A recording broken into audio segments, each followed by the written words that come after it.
we must discuss that many anti-LGBTQ legislation has been passed throughout all the states in America. So to begin, let's look at the year 2022 into this year of 2023. Over these last few months, according to ACLU, or the American Civil Liberties Union, nearly 426 bills have been introduced to be anti-LGBTQ. Compared to 2019, there were only 62, according to PBS on March 3rd, 2023. That is an enormous jump in bills introduced around certain state legislations. According to journalist Mira Jones, regarding the timeline of these bills and their increased severity, she says what we need to understand is that the scope of these bills are increasing and becoming ever more aggressive. What she then goes on to mention is that from where we started in early 2019 to 2020, with bills being passed regarding the anti-trans sports bills and anti-trans healthcare bills, and up to now, is that the bills are beginning to attack the LGBTQ rights to perform drag shows, change pronouns and IDs, to even allowing them to not dress to their assigned genders in some states, including even more bills related to healthcare and education as well. So as of this year alone, nearly 385 anti-LGBTQ bills have been pushed throughout state legislation. Texas has been the front runner of these bills leading up to around 36, according to Equality Texas, which is an LGBTQ advocacy group in that state. And second being Missouri at 26. Now, states like Tennessee, Arkansas, and Alabama has also enacted restrictions banning transgender, have enacted restrictions regarding gender affirming healthcare for minors. And in 18 other states have passed bills regarding the banning of transgender student athletes from participating in school sports and activities that were assigned to their certain gender roles.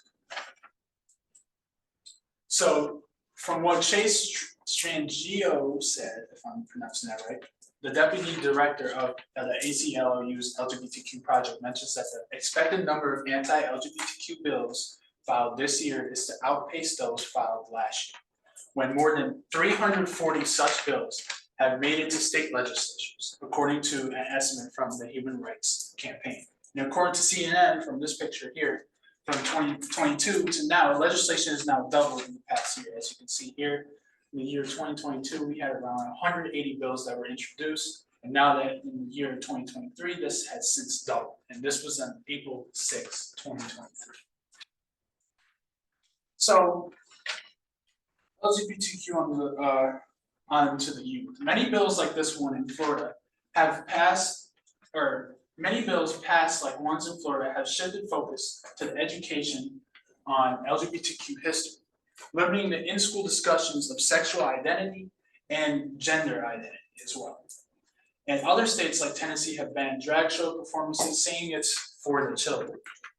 Other state legislation that has been passed has even affected healthcare for transgender youth. And according to a survey last year by the Trevor Project, they found that 42% of 35,000 people, or 35,000 LGBTQ youth in the US had considered suicide in the past year. From that statistic alone, nearly half of the 35,000 that were surveyed are transgender and non-binary. And separate from the survey as well, the Trevor Project concluded this past fall that 2/3 of the LGBTQ youth mentioned that debates on anti-LGBTQ legislations like one in Florida and Tennessee had caused negative impacts upon their mental health. So what can we do to fix this ongoing battle of discrimination? So what needs to be fixed? Now, the facts presented are just a small amount of damage that's been done throughout the states. Listed so far. Listed so far this year. And that's a scary fact to realize that even the majority of these bills were denied, that some were approved and pushed out to the public. The idea that bills like these are even being considered, knowing it's denying citizens their own right to express themselves, is appalling to say the least. For how these bills relate to our presentation regarding LGBTQ sports, most of the legislation that Most of the legislation that has been passed had aimed toward the banning of transgender student athletes from ever participating in school sports or any other activities outside of them. With nearly 15.3 million high school students, how can we protect the rights of those who identify as LGBTQ? Most LGBTQ youths identify between the age of 13 and 17, which is majority high school students. And nearly 10% of them, according to the Williams Institute in 2020, will be identifying as LGBTQ. And just like everyone else, they deserve the rights to activities in school sports and education, just like any other child. Okay, good morning. So the next topic is transgender youth athletes. So ACLU.org states that transgender athletes want to have a sense of belonging, just like anyone else. They want to be part of a team that would challenge them. They want to feel equal when they are doing their favorite chosen sport.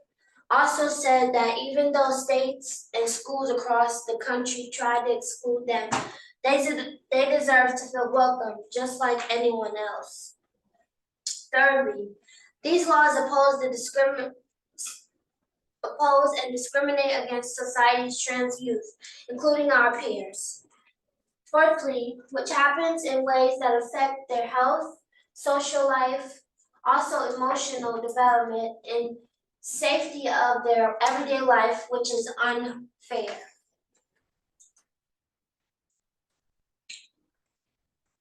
Fifth, everyone deserves to feel equal, no matter which way of life they choose to live, practice, as long as it's positive and safe. Both high school and college students feel attacked on a day-to-day basis. Further research in this article says that there are many myths on trans students in public bathrooms. Lastly, but not least, college trans athletes have found that it's not about public bathrooms in sports. Furthermore, sexual orientation shouldn't have affects the people who are here to feel good. ACLU.org has a quote that said, "It's about creating solutions to problems that don't exist and in the process harming some of the most vulnerable youth in the country. Although this is true, the health of trans athletes should be protected as well." I'm going to be talking about Kansas and Texas and the anti-transgender legislation that they have passed in my portion of the slides. So to start, Laura Kelly, the Kansas governor, has vetoed this bill the past 3 years. It has been overridden this year and has been passed. So the bill consists of banning transgender girls from sports from the kindergarten to the collegiate level. So why is this an issue? This is an issue because, according to a survey that was conducted by the Trevor Project, which provides resources for LGBTQ youth to prevent suicide, it stated that there were 80% of trans youth that said that these bills that keep coming and being passed in Congress and between all these states have negatively affected their mental health. So adding on these two bills that I'm going to be talking about just negatively affects transgender individuals and athletes' mental health. So the next bill that I'm going to be talking about is Texas's Senate Bill 15 that was passed last month. According to TexasTribune.org, this bill requires athletes to join college sports teams that align with their sex that was assigned at birth. So if you're male at birth, you have to join the men's teams that you want to join. Even if you are transgender at your birth and your gender identity doesn't line up with your birth gender, you still have to join what gender you were at birth. So Senate Bill 15 is harmful to transgender athletes in many ways. The first one being that college sports can be a hostile environment for college transgender athletes as well, because their uniforms are gendered and can cause much gender dysphoria and negative health impacts on transgender athletes, like not feel comfortable in who they are and what they're doing, and deteriorate their physical and mental health. So adding on that they have to go into a sport that their sex was assigned at birth can make them feel really uncomfortable in a hostile environment. So those who debate whether transgender athletes should be included claims that their participation hurts cisgender women. However, according to Chase Strangio and Gabriel Arcos, who both work in support of those who are transgender, as Strangio is a deputy director for transgender justice and is recognized for being an expert on transgender rights. Arcos was a senior staff attorney and transgender legal defense. They claim that dividing trans women will also affect cisgender women, as this action may allow for enforcement of gender policing. If a woman acts or looks different in their sport, in contrary to what a real woman acts like, it could result in having to go through invasive testing. And he also claimed that trans athletes have an advantage. However, according to Andrea Yearwood, who is a transgender athlete, emphasized that all athletes have different advantages. She noted one person may have longer legs, be taller, which allow them to have like a higher jump, but someone may have a better form and be shorter and have better form and do better. She also noted how a parent can influence how a child does. Getting their child more personal trainings would also cause a child to do better in their sport.